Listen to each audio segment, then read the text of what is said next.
শহীদ সূৰ্য বৰা মাধ্যমিক বিদ্যালয়, আগত আছিল শহীদ সূৰ্য বৰা ছোৱালী হাইস্কুল।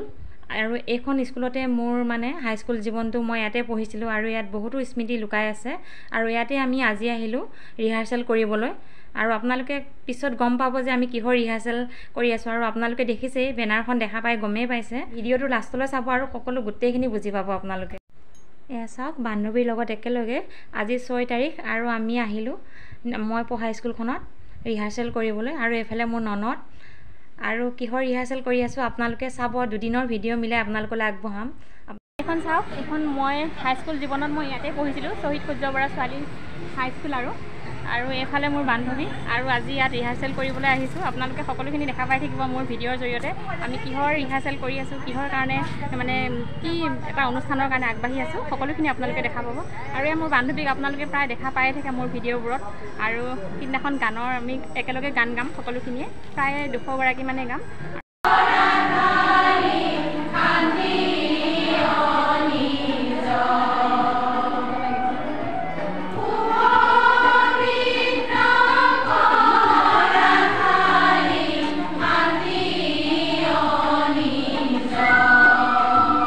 নমস্কাৰ, সুপ্ৰভাত সকলোলৈ। আশা কৰিছোঁ আপোনালোক সকলোৱে ভালে কুশলে আছে আৰু ভালে কুশলে থাকক। এয়া মোৰ ননদ আৰু মই ওলাইছোঁ।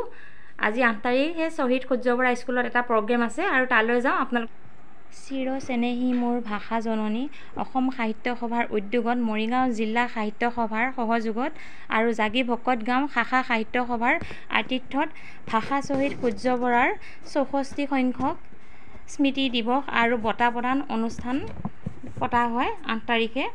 আৰু এতিয়া ইয়াত শ্বহীদ অৰ্পণ কৰি থকা হৈছে আৰু এটা সংগীতো আগবঢ়োৱা হ'ল। আৰু আপোনালোকক সেইখিনি আগবঢ়াবলৈ নোৱাৰিলোঁ আৰু মোৰ অলপমান গৈ পোৱাটো পলম হ'ল আৰু মই যিমানখিনি পাৰোঁ আপোনালোকলৈ আগবঢ়াইছোঁ।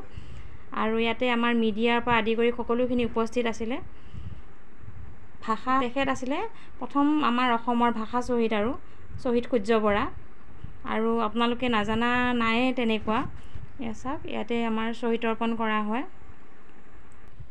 এয়া বাহিৰত শ্বহীদ অৰ্পণ কৰি অহাৰ পিছত আমাৰ ইয়াৰ ভিতৰত শ্ৰদ্ধাঞ্জলি আগবঢ়াই থকা হৈছে। আৰু যোনে যিমানখিনি পাৰে তেনেকৈ শ্ৰদ্ধাঞ্জলি আগবঢ়ালে। আপোনালোকক অলপ অলপ হ'লেও সকলোখিনি মই আগবঢ়াইছোঁ জনাজাত।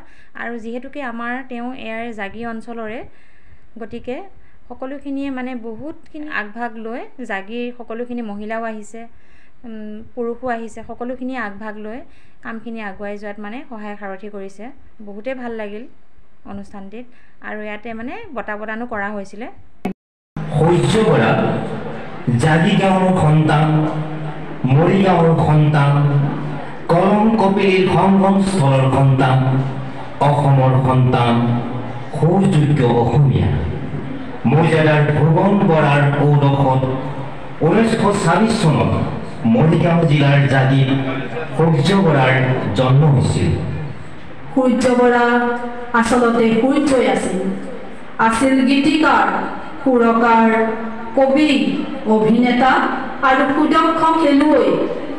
গীত লিখিছিল আকাশবাণীৰ বাবে, নাটক লিখিছিল আকাশবাণীৰ বাবে, অভিনয় কৰিছিল লাচিত বৰফুকন কথাছবিত পুৰোহিতৰ ভাৱত। প্ৰথমখন গীতৰ পুথি ছপা হৈছিল সুৰ সন্ধানী। তেওঁ সন্ধান কৰিছিল মাটি, মানুহ আৰু প্ৰকৃতিৰ বিনন্দীয়া সৌন্দৰ্য।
এই ভাষা স্বতন্ত্ৰ সুৱদী আৰু সুশীলীয়া অসমত অসমীয়া চলিব এজন অসমীয়া জীয়াই থকালৈকে অসমীয়াই ভাষা জননীক সেৱা কৰিব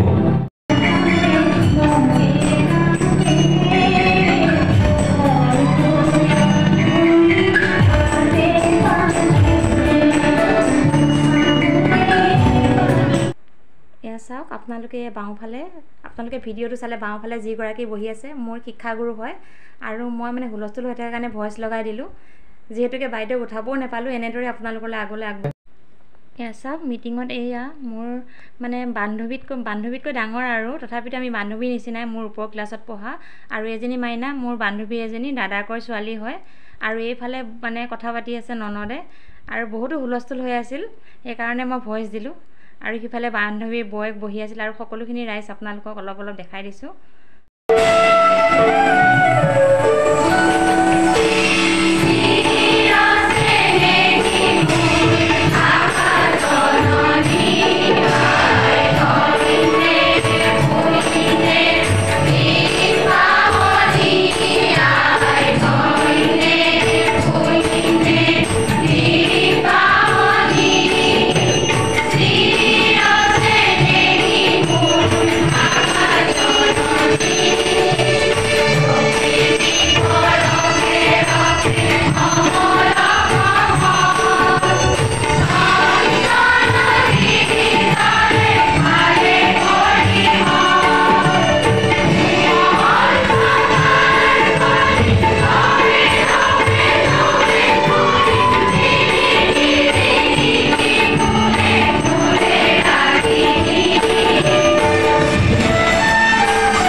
আৰু সন্ধিয়া মই তোমালোকৰ ঘৰলৈ নৈ আহিবৰ দিনা আকাশৰ মেঘৰ মোহনা হালধীয়া জোনটোৱে নাওখন হৈ আমাক যে উলিয়াই মাতিছিল তৰাৰ দেশলৈ মই লোৱা কঁকালৰ ৰঙালী বিদেশৰ চন্দাতৰ আলোকৰ মানুহ আৰু মই যেন তলসৰা এবাৰ শেৱালি মানুহৰ মাজত সামাজিক চেতনা সৃষ্টি কৰিছে জাতীয় জীৱনৰ প্ৰতি তেওঁলোকৰ যি দায়বদ্ধতা তাক প্ৰকাশ কৰিছে গতিকে জ্যোতিপ্ৰসাদৰ কবিতাত তেওঁৰ গীতত তেওঁৰ নাটকত প্ৰত্যেকটো শব্দৰ মাজত জাতীয় জীৱনৰ কথা আছে দেশৰ প্ৰেমৰ কথা আছে মানুহৰ মুক্তিৰ কথা আছে গতিকে ময়ো ইয়াত দীঘলীয়া ভাষণ নিজেও যিবিলাক সকলো কবিকে আমি জ্যোতিপ্ৰসাদ আগৰৱালাৰ ৰচিত এই বিখ্যাত কবিতা নতুন এইকাৰণে কৈছোঁ যে নতুন প্ৰজন্মৰ মাজত যদি ভাষাৰ চৰ্চা নহয় নতুন প্ৰজন্মৰ মাজত যদি সাহিত্যৰ চৰ্চা নহয় নতুন প্ৰজন্মই যদি নিজৰ সংস্কৃতিক চিনি নাপায় তেতিয়াহ'লে আমি আমাৰ জাতিটোক আমাৰ ভাষাক আমাৰ সংস্কৃতিক আমি আগুৱাই নিব নোৱাৰিম গতিকে আমি নতুনৰ প্ৰতি দায়বদ্ধতা নতুনৰ প্ৰতি চেতনা আমি বৃদ্ধি কৰিবই লাগিব আৰু জ্যোতিপ্ৰসাদেও সেই নতুন শব্দটোৱে নতুন প্ৰজন্মক আগুৱাই নিয়াৰ সপোন ৰচিছিল নতুন প্ৰজন্মৰ বুলি নিজৰ যে আশাৰ বতৰা কঢ়িয়াইছিল অসমীয়া ডেকাৰ ৰূপে আমি গম পাইছোঁ যে অসমীয়া ডেকাৰ অন্তৰত যি স্বাভিমান সৃষ্টি কৰিছিল তেওঁ ভক্তৰে সেই স্বাভিমানে কেনেকৈ স্বাধীনতা আন্দোলনৰ সময়ত আমাৰ দেশখনক স্বাধীন কৰাৰ কাৰণে এক নতুন বাৰ্তা গ্ৰহণ কৰিছিল তাৰে আমি কামনা কৰিছোঁ আৰু এই নতুন কবিতা এটা শুনিমাত্ৰ মই পাঠ কৰি দিছোঁ।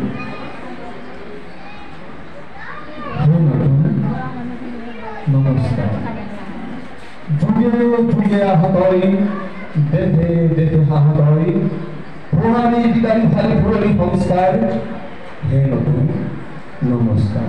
গতিকে আমি পুৰণি কলীয়াৰ যিবোৰ অসুবিধা অসুবি আছে সেই সকলোকে নিষেধ কৰি আমি নতুন দৃষ্টিভংগীৰে আগবাঢ়িব লাগিব আৰু এই অসম মাতৃক আমি নতুন দৃষ্টিভংগী সহায় কৰিব লাগিব।